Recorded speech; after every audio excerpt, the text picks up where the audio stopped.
Hi everyone, Rachel Prophet here. I am a white female with reddish brown hair that's pulled back today. My pronouns are she, her. I am wearing my purple Microsoft Hackathon 2020 shirt today, and I'm in my office as usual with my epic sticker wall behind me.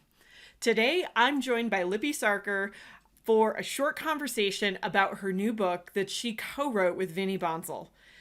Building a Digital Future, a Transformational Blueprint for Innovating with Dynamics 365. Vinny was excited to share with me just before this meeting, this call, and told me that Satya Nadella just received his copy of the book. Welcome, Lippy, and thank you so much for joining me today. Can you go ahead and introduce yourself for my viewers? Thanks, Rachel. It's a pleasure to be here on your show. Yes, I am a brown and I'm wearing a blue jacket and I'm wearing my glasses. I've got my black and brown hair all laid down. So, to introduce myself, I have been in the industry about 20 years. I have worked with many technology, but what really helped me to write this book and also really interested about Dynamics is about the reach and the capabilities of Dynamics 365. I have worked in different industries. I have worked in a big four. I've worked in big consulting firm. So it's quite a wide reach of experience that I've got working with digital transformation and working with Dynamics 365 and Power Platform. Yeah, absolutely. You've got an impressive background. So, Lippy, tell me what drove you and Vinny to write the book? It's quite interesting you asked that question because since we have been working with different kind of industries and different experiences, it's always one experience is different than others. And it's also about the organization, how organizations are prepared to lead digital transformation.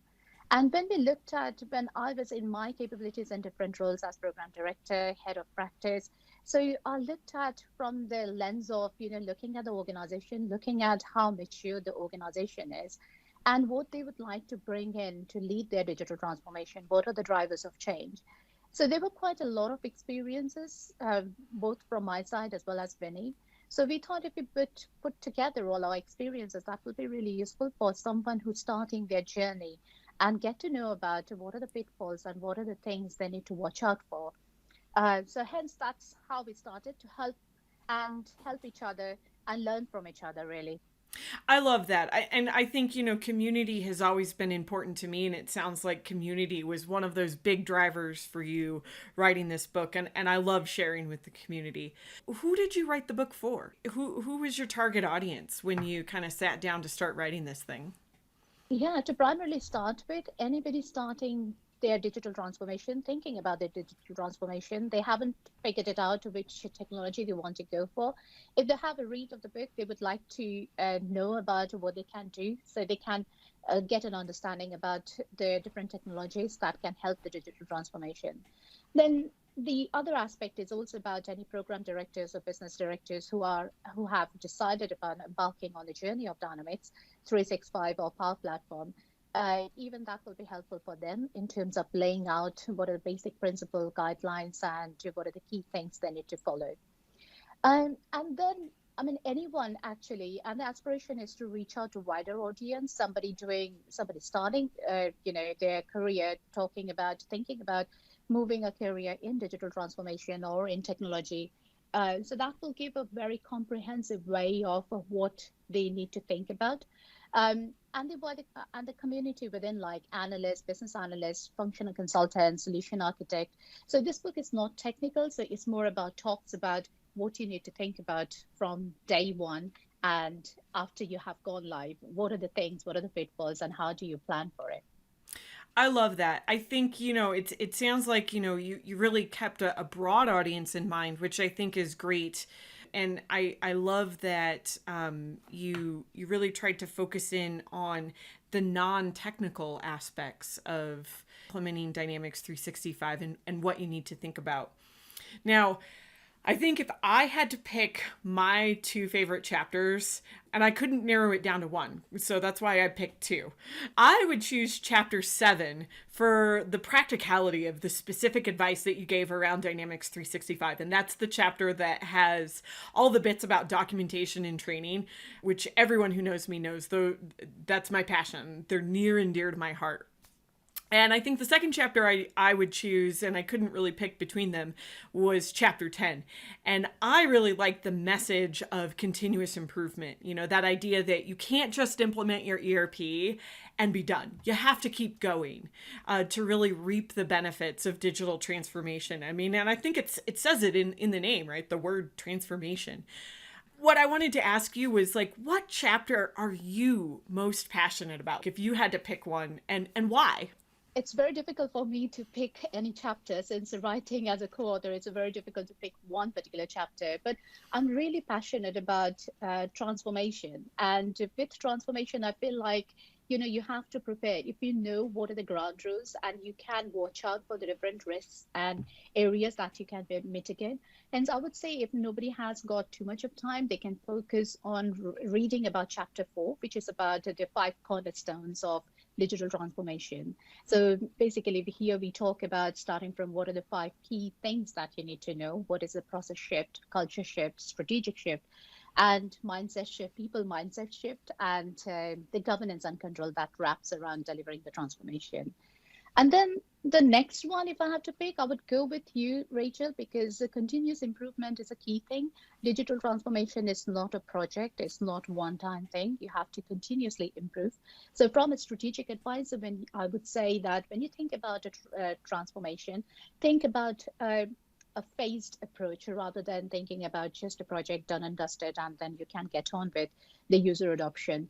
It is useful and helpful if you do that in a phased approach so that people get to understand, familiarize themselves with the product, and then build on top of that. So hence it's a continuous improvement, whether it's ERP, whether it's a big service transition, or even the customer sales and the customer service kind of transformation. It's very difficult for me even to choose any particular subject or any particular chapter, but I would go with chapter 4 and chapter 10. I get it. I mean, it's hard, especially when you pour so much time and blood, sweat, and tears into writing something. But I appreciate that because I think it's interesting to kind of know like what you're most passionate about. Why don't we talk for like a minute or so about how to use this book? Like, should I use this as a reference book? Should I read this start to finish? Maybe I read it start to finish. When someone's picking up this book and they're starting their Dynamics 365 project, or maybe they're just exploring the possibility of a new ERP, how do you suggest they apply the book to their project? And so we have written the book in 3 different sections. So part 1, part 2, and part 3. So part 1 clearly focuses about what is digital transformation, because it's clearly a notion about when we talk about digital transformation, it's kind of a buzzword now. So we have tried to explain what digital transformation is, so because it might, depending on the maturity of organization and also where they are in their digital transformation journey, people might have a different view. So we try to explain there about digital transformation, and then in the section 1 or the part 1 we have covered what are the key capabilities about Dynamics 365 and Power Platform, how it helps. Now, if somebody having that kind of understanding, they can move on to part 2, where we start with defining how to prepare the organization, what are the key areas that they need to focus on, and then how to create their program readiness. That really helps in terms of building up, laying out the background, laying out what you need to do. So again, somebody having the program management, program director background, that they might skip that section because they might know that what they need to do. They might need to refer what are the pitfalls. So we have created as a checklist at the end of each chapter, we have got a checklist in terms of what they need to do. And also, because it's a digital transformation we are talking about the upfront where we are defining the strategy. So people coming from the C-suite background, they can focus on the first section. People coming from the program director, business director kind of area, they can focus on part 2. If somebody is actually executing the digital transformation and leading it, and they can just focus on what are the key areas in part 3, that is more about the execution and how do you need to take care of the product and what will help the user adoption after you have gone live with the product. So it depends on which community of people we are talking about, so they can refer to that section. And also, if they are interested about anything, how it has really helped different customers, we have customer stories at the end of each section, which really helps because it talks about how how an organization has implemented Power Platform, how they have implemented Dynamics 365, and what are the key challenges they have started with, and what are the key outcomes they have come up with. So it's all about integrated within each chapter, so you don't have to.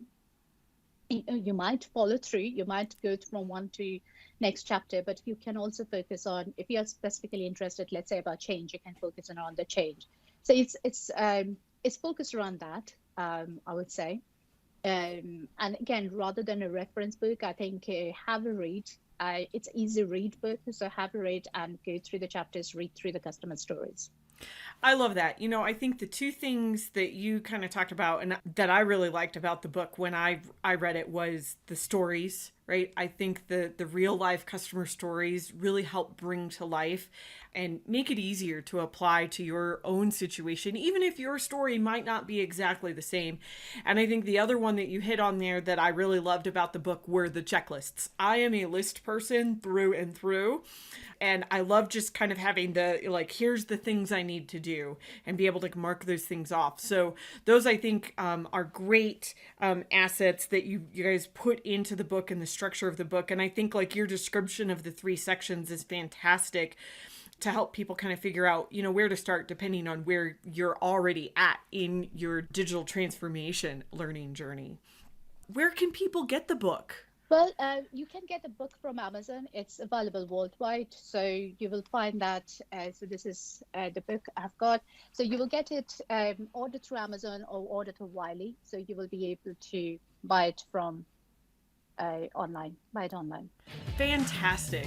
Well, thank you so much for joining me today, Lipi, and everyone for watching. Thank you, Rachel, for inviting me for this session. It was really a pleasure talking to you. I really enjoyed having this conversation. Thanks, Lipi. Be sure to check out the book, and I've posted links below in the description where you can get it yourself. If you have something specific you want to see on my next video, then be sure to comment or reach out. And as always, like, subscribe, and share the video with your friends and colleagues. We'll see you next time on Dynamics 365 Unboxed.